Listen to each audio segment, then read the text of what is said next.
España, año 1549.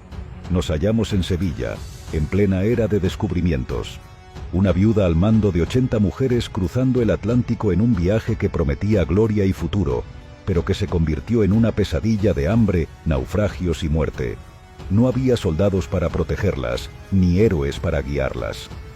Al frente estaba Mencía Calderón, una mujer que jamás había liderado nada, pero que cargó con la responsabilidad de sobrevivir en un mundo mortífero. ¿Cómo logró llevar a su grupo hasta Asunción tras 6 años de calamidades? ¿Qué ocurrió en la selva, en las costas y en las largas noches de desesperación? Su historia no es de conquistas ni victorias, pero es una de las más increíbles jamás contadas.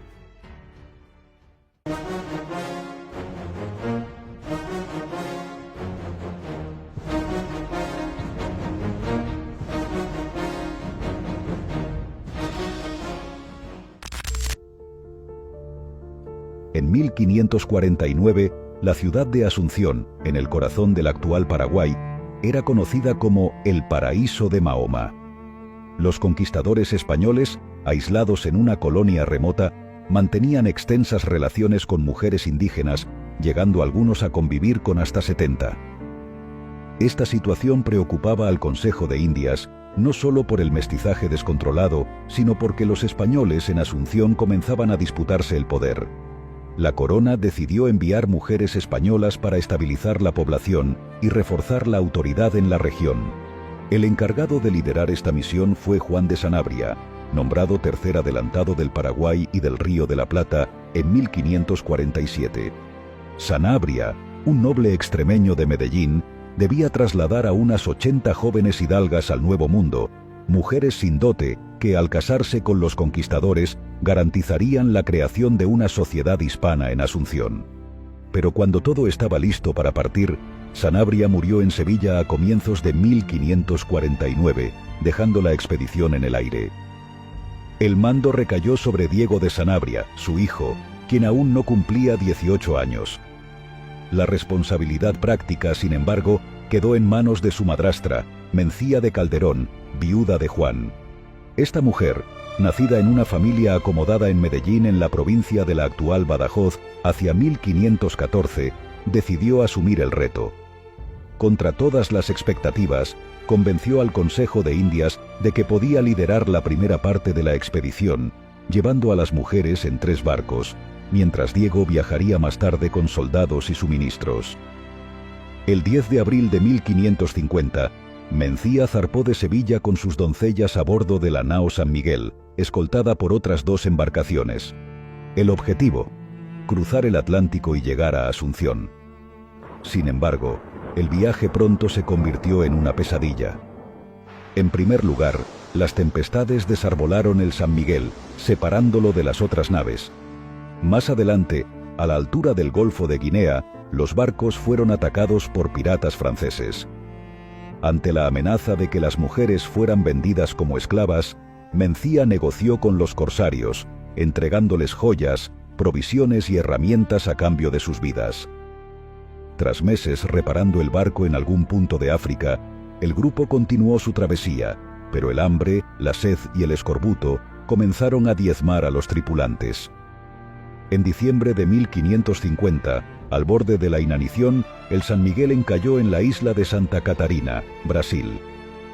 Lo que debió ser una parada momentánea se convirtió en un año entero de supervivencia en un entorno salvaje. Las mujeres, agotadas por el hambre y la enfermedad, se encontraron en una tierra desconocida y hostil. Mencía Calderón, sin recursos ni apoyo militar, asumió el liderazgo de la expedición con una determinación que marcaría su legado. Tras más de un año desde la partida, la situación era crítica.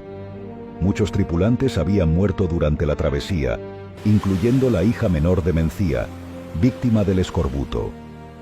Las provisiones se habían agotado y la selva brasileña ofrecía pocas oportunidades para recolectar alimentos sin enfrentarse a los ataques de las tribus locales.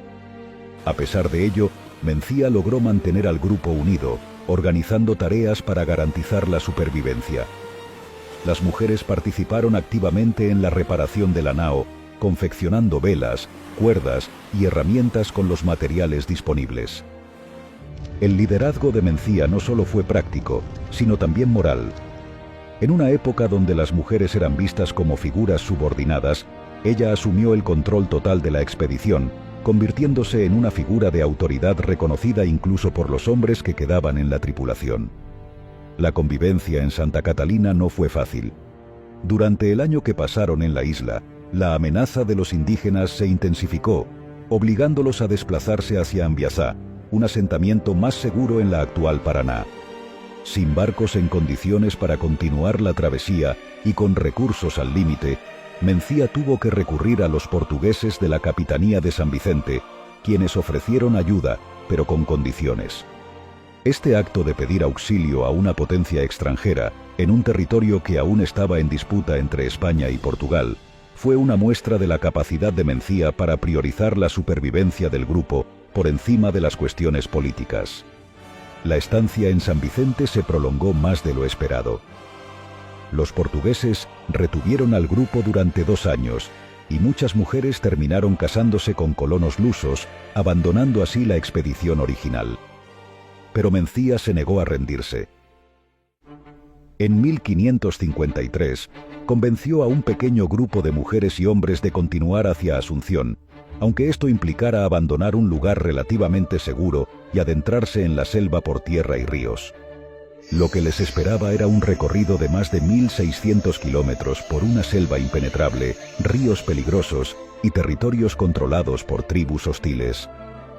La supervivencia ya no dependía solo de la fuerza física, sino de la capacidad de adaptación y liderazgo de Mencía, que nunca permitió que la desesperación consumiera al grupo. El avance fue lento y peligroso. La selva sudamericana, con su clima extremo y animales salvajes, cobraba su precio a diario. Los ríos eran otro gran obstáculo. Cruzarlos implicaba construir balsas improvisadas o arriesgarse a vadear a nado.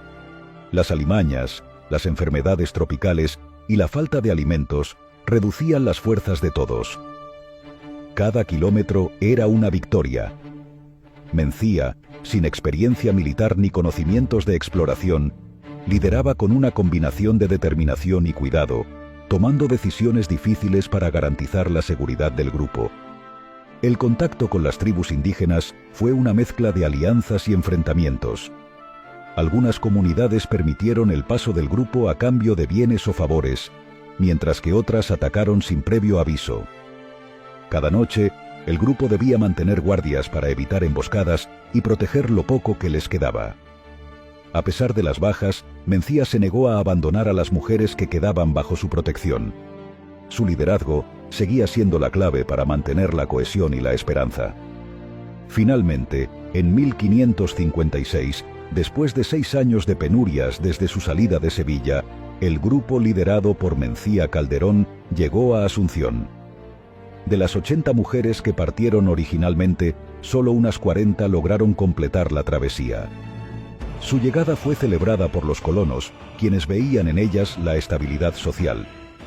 Muchas de las mujeres se casaron rápidamente con conquistadores y descendientes mestizos, cumpliendo el propósito original de la expedición. La historia de Mencía de Calderón representa una de las gestas más notables de la expansión hispana en América. En un mundo difícil para las mujeres, Mencía demostró que el liderazgo no dependía del género ni de las armas, sino de la capacidad para tomar decisiones críticas en las peores circunstancias. No se sabe mucho de Mencía después de su llegada a Asunción.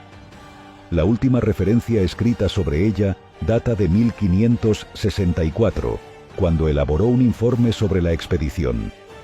Su historia quedó eclipsada por las grandes figuras militares de la época, pero su impacto fue profundo.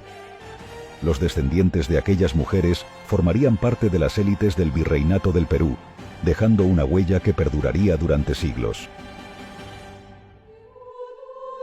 Mencía Calderón fue más que una simple viuda al mando de una expedición fallida.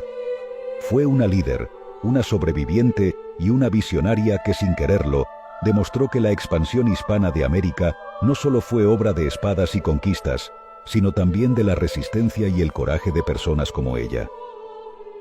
¿Conoces más historias de mujeres inspiradoras? Espero que hayas disfrutado del relato de Mencía Calderón. Nos veremos en el próximo vídeo, vuestro amigo de Historia Hispana.